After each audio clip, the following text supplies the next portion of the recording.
Palais de la Marina, première étape de la visite officielle au Bénin de la secrétaire générale de l'Organisation internationale de la francophonie. Une longue poignée de main, échangée dans une ambiance détendue sous les flashs des appareils photo et des caméras, Michaël Jean a été reçu avec les honneurs dus à son rang par le président Patrice Talon. Vous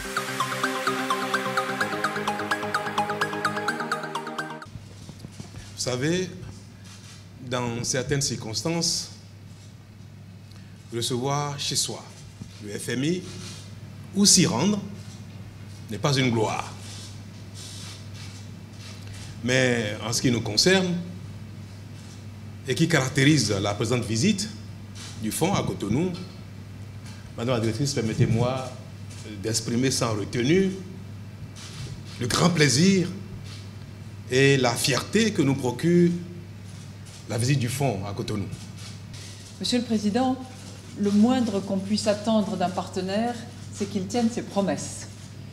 Et lorsque nous nous sommes vus en septembre 2016, je vous avais dit que si tout fonctionnait de manière harmonieuse et conforme aux engagements, eh bien je vous rendrai visite avant la fin de l'année 2017.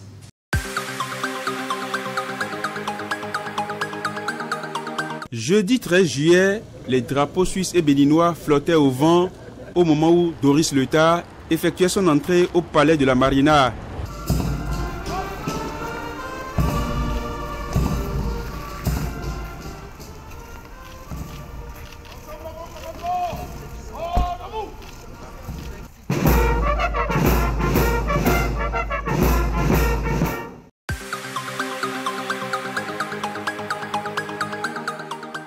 Réunis le 4 avril 2017 au Palais des gouverneurs à Porto-Novo, les députés n'ont pu réunir les 3/4 exigés par la Constitution pour poursuivre leurs travaux sur la révision de la loi fondamentale.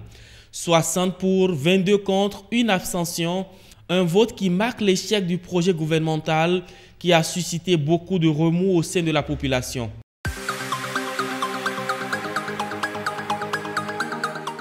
Pour l'exécutif et pour son chef Patrice Talon, reçu d'ailleurs sur l'émission à bâton rompu, 4 jours après le rejet du projet de loi, la révision de la Constitution c'est fini, le mandat unique c'est fini, déclarait-il.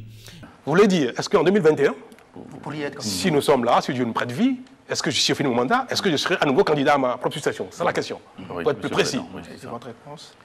2021, loin désormais. très bien. Ça aurait pu être réglé maintenant, par la révision de la Constitution.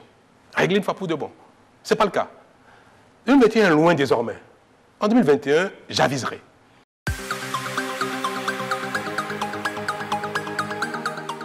L'absence prolongée du chef de l'État du territoire national. Une absence qui a suscité grand débat dans l'opinion et dans les milieux politiques. Où se trouve Patrice Talon? La question au bout de toutes les lèvres, mais aucune information officielle, même si les rumeurs sur son état de santé semblent être avérées.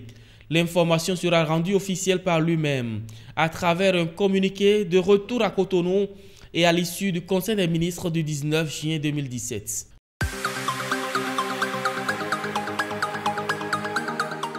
Longtemps annoncé dans la presse, le remaniement ministériel est depuis une réalité. Un gouvernement de 22 membres plus un ministre d'État, secrétaire général à la présidence.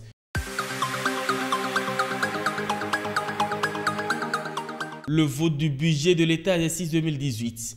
Au total, 61 députés ont voté pour et 19 contre le projet de loi des finances 2018. Les députés de la minorité parlementaire qui ont voté contre ont dénoncé un projet de budget antisocial.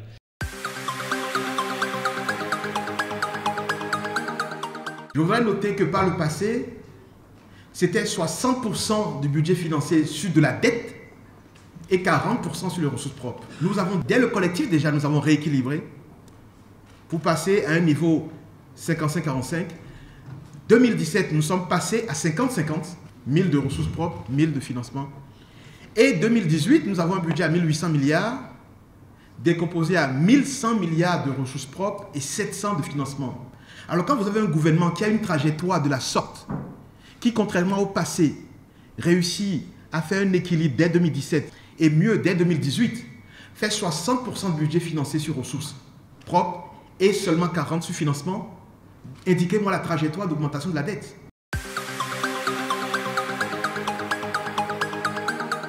Léali Soglo, le maire de Cotonou, a des soucis à se faire.